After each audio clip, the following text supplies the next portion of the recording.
Welcome to the SwitchClicksPodcast, episode 74, recorded on March 8th, 2022. In this episode, we'll be discussing our impressions of the first few hours of Elden Ring. My name is Dakota, and today I'm joined by Tyler. Hello. And Kaiser. Well, this will be an interesting podcast. So we've just got Elden Ring a few days ago. It's my first time playing any game from Software. And I know it's Tyler's first, I believe, Dark Souls game, right? Yes, first Dark Souls game. Yeah, and Kaiser is the expert in this field. He's played many, I believe, all three Souls games, probably Bloodborne, and there's another one, Demon Souls, probably. I don't have a PS5. Here's the thing. I did play the PS3 version of Demon Souls. I haven't finished Sekiro yet, but big Soulsborne fan here. I love action RPGs. Dying. Yeah. So he'll be filling in any missing information that we can't describe well on our own. Yeah. The local masochist.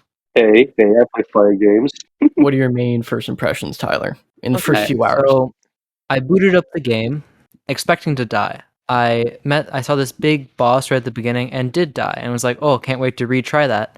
And then it just puts me into the baby mode tutorial, and I felt a little disappointed with that. And then I realized the game hadn't finished downloading, so I had to wait the rest of the day before I could actually get to the game. So that's my first impressions. Thank you for listening. The end. And the pot. No. When I actually was able to start playing the game, I liked it a lot more than I was expecting. I initially got the game because I just heard a lot of praise for it and went, you know what? Why not? Not really expecting it to be... I expected it to be good, but not something that would really tickle my fancy that much. But I don't know, just something about it in general. It's just kind of... You never feel... It almost feels like anytime you do something wrong or bad, you feel like everyone has to be going through this experience. So you don't feel bad for messing up, which is kind of like a nice feeling, I think. And then I proceeded to mess up a lot and die a lot, and I have not got past the first boss or beat any big what are they, great enemy felled? That's what this is? Well, I don't remember. Yeah, anyway, I haven't defeated any big enemy that had a health bar at the bottom. Yeah, the game definitely felt like it was hard, but totally beatable so far. I've seen multiple streamers try to beat that first horse gold guy at the beginning, just with nothing. And I don't know if I would go through that torture, honestly, because I tried to beat him at first, and I'm like, okay, well, I've seen you 1,000 times in videos, I'm just gonna skip you. And I realized I could skip him and just run around the entire world. For reference, I played the game for about 7 hours straight today. I just bought it. And I'm actually thoroughly addicted to the point, it's almost the same Breath of the Wild feeling I had, where I was addicted and I didn't want to stop playing. Comparing it to Breath of the Wild. The combat is much different, but Breath of the Wild is the top tier game in terms of adventure and in combat for me. So that's a good comparison. Mm-hmm. That's an unfortunate comparison. It being my first, Souls-like, whatever you call it nowadays, from software game, I was expecting it to be stupid hard. I wasn't going to be able to learn anything. I was kind of expecting the controls to be a little bit clunky at first, only because when I play those kinds of games on PlayStation, the controls for third-person games are always clunky to me. Something is wrong every time. But I ended up just changing some of the controls, and it just feels a lot better in my hands now. And I've gotten to learn the controls over 7 hours. Fair enough. It took you 7 hours to learn? Oh, well, probably less than that, but I haven't even mastered, dodge rolling and stuff. I just mash it, and it sometimes works, or I die. It's... Yeah. Yeah, key thing to note is, if you're, want to do rolling, just pay attention to, how your equip load, right? It's just a general thing, but you don't want to get those fat rolls, alright? And one main thing you need to know, rolls are stupid powerful in every Soulsborne game. So much involved, it's crazy. I have kind of noticed that where there's like a big monster that jumps up and when he lands makes like a massive shockwave, but if you roll, you can roll right through like dragon fire and take no damage. Yeah. Realism. And Pretty much. and Kaiser, did you mention there's like multiple types of rolls?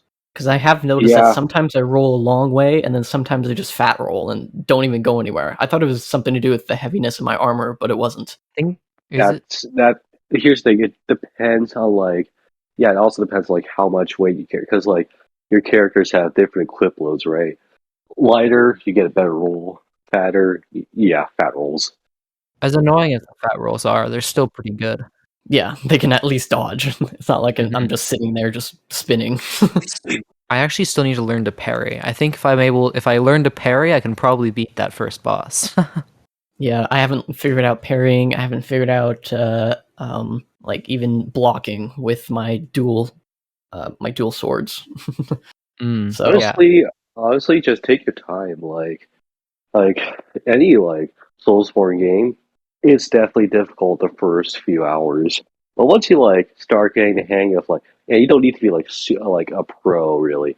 You just need to get the hang of some stuff. You'll still die, of course, but that's just the experience. Like the games, the general uh, philosophy on any of the Soulsborne games is that they are fair. You die, but it's fair. You have everything at your fingertips, really. They give you everything to succeed. Like, look at You how, don't feel cheated when you die. You're just like, oh, that was my bad.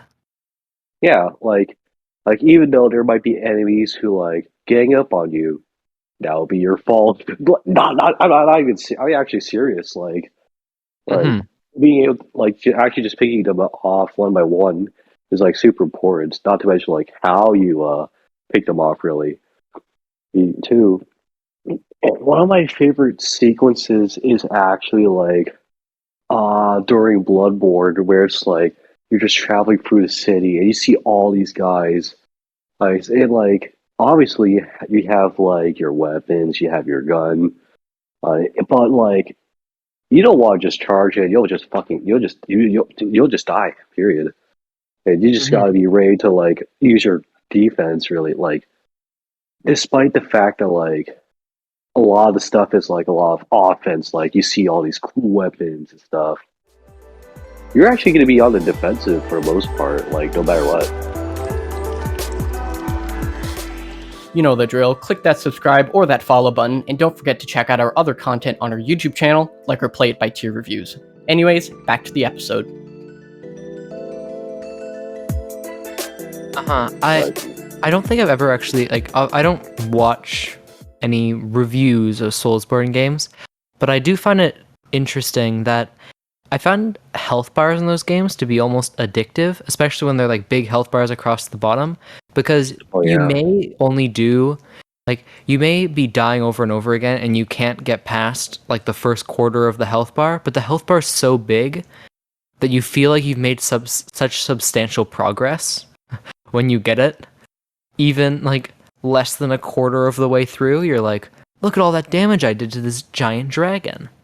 But in reality, you haven't really done much, but it just kind of, it makes you feel like, oh yeah, I can do this. I just need to learn to dodge a couple attacks and I should have this in the bag.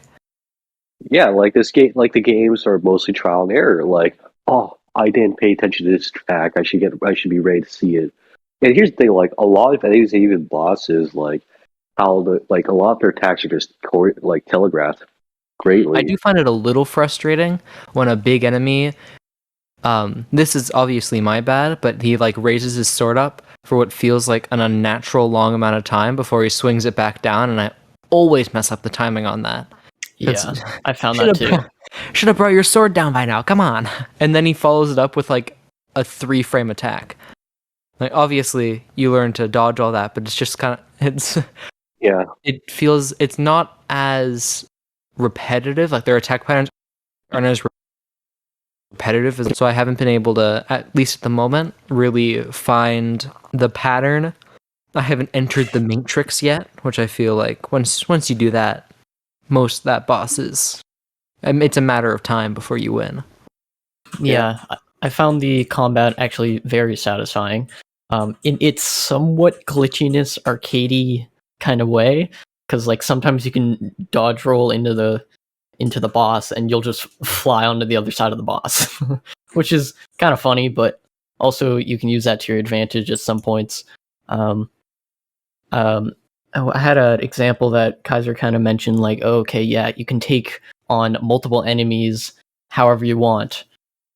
You can go in stealthily. You can take them all at once, but your chances of living are very low. One actually good example is at the beginning of Elden Ring. Once you get past the golden guy, you don't even have to fight him. You just go a little bit farther ahead, and you got a camp of, I guess, just regular soldiers, or you go left and you fight a giant. So, and every time I tried to fight the giant, the soldier guys got in the way. So what I did is I baited the giant all the way over to an open field and then killed him. Yeah. Nice. Just a quick question. You said before that you're using a like dual wielding kind of build. I didn't know. I don't actually know. Does that make you attack faster? What's the point of having two swords? I had it for a little bit and I don't really notice it.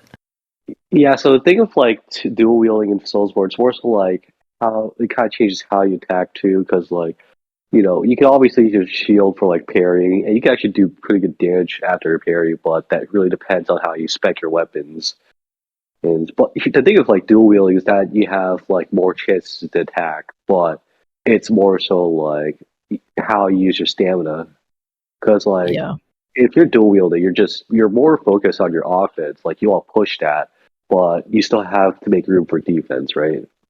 Yeah, my experience with my like dual wielding build, I always like speedy characters that have a lot of health that can just like maybe just dash around a character a bunch. AKA like Tracer or Scout from A TF2. lot of health. I love those A lot of characters. health. A lot of Well, health. not a lot of health, but I can get back into battle pretty quickly. And yeah, I haven't figured out parrying or like blocking with my swords. So I'm really just dodging around, Honestly, praying that they don't hit me.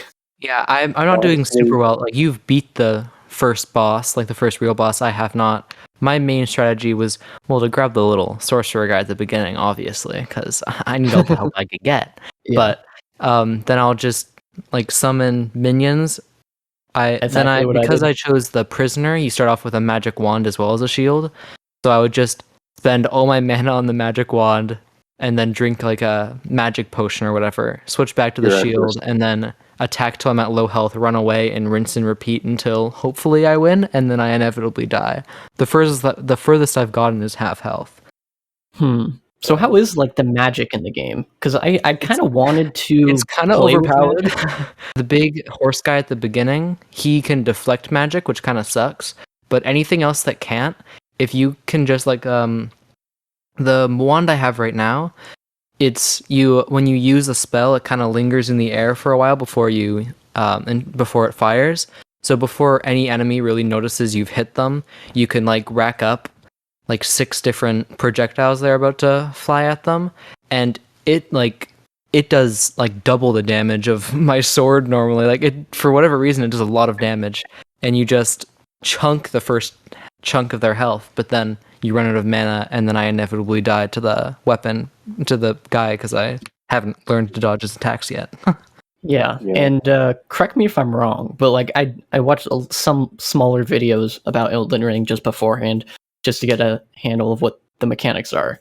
And I decided not to go with magic, although I would love to go with magic, only because it looked like just a secondary item that I would have to switch to, use, and then go back to my sword. You can hold it in your offhand, so you can switch it to like you can have a sword in one hand and a wand in the other. You don't have to commit entirely to magic. You can just because I was considering just using that, but I just went with the swords. I can't figure out how to learn any of them.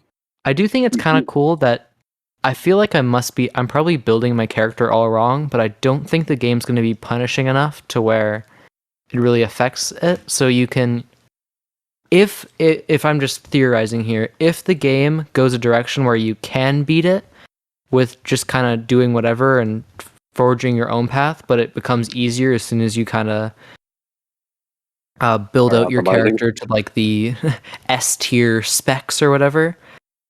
If that's how the game ends up going, I think it'd be really cool. I think it's gonna kind of suck if I'm messing everything up right now in the early game, and it just completely demolishes me in the future. It's not that at all with like a Soulsborne game.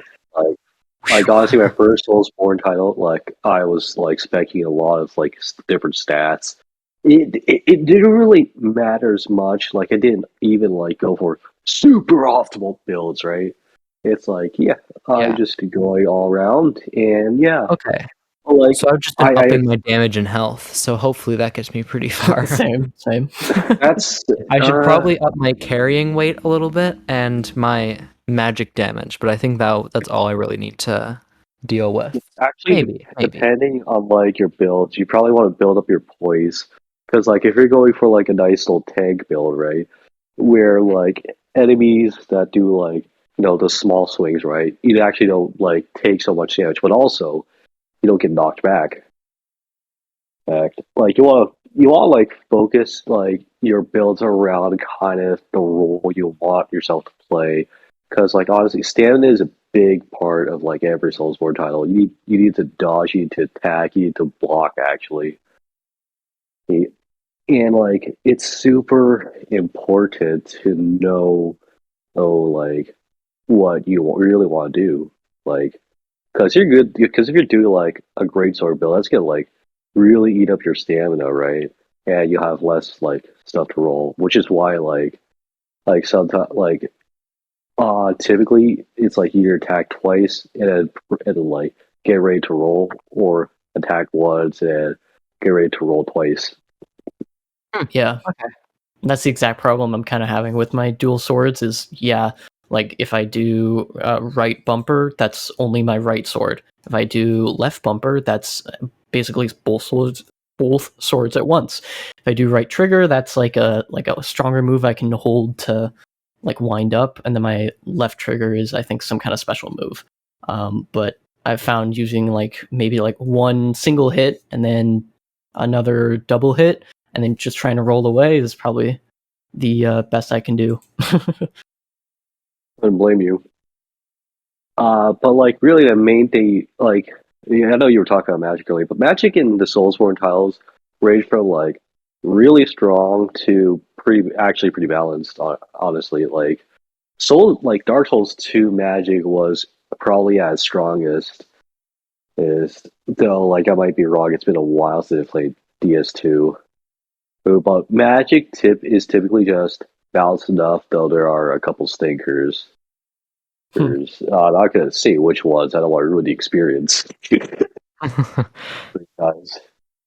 I want you to make some wrong decisions. Maybe after today, I'll actually be able to beat the first boss. Or I'll get stuck on it, give up for a year, and come back to find out it's easy. Yeah.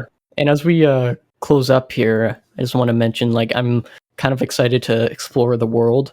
It seems like every section is kind of a new area. I have kind of bled into some other areas that the enemies just one-hit kill me no matter what, and I barely do a sliver amount of damage, so I just get out of there pretty quickly. But I've actually exposed most of the map already, but I don't... it's weird, because I've kind of traveled a little bit everywhere, but I don't actually think I've actually traversed. It doesn't feel like I've actually gone anywhere. I've just kind of collected the maps, see how far I went until I died, and then rinse and repeat. Just whatever, see what happens. Yeah, and since the world is so like vertically scaled, it's kind of interesting. Today I tried to get into the castle, try to find the location to get into that castle, and that eventually brought me to the first like major boss. And just trying to figure out how to get up there was kind of interesting, because they right before the castle, it's like you can take either the right side or the left side. I took the right side, went on a totally different adventure, and then later got level 19, went up to the castle. Oh yeah, there's the major boss that I didn't know about. Thank you for joining us and discussing our impressions of the first few hours of Elden Ring. We'd love it if you could follow us on Twitter and listen to future episodes on Spotify and iTunes. Join our community Discord server to continue today's discussion. And we'll see you next time on the SwitchClicksPodcast.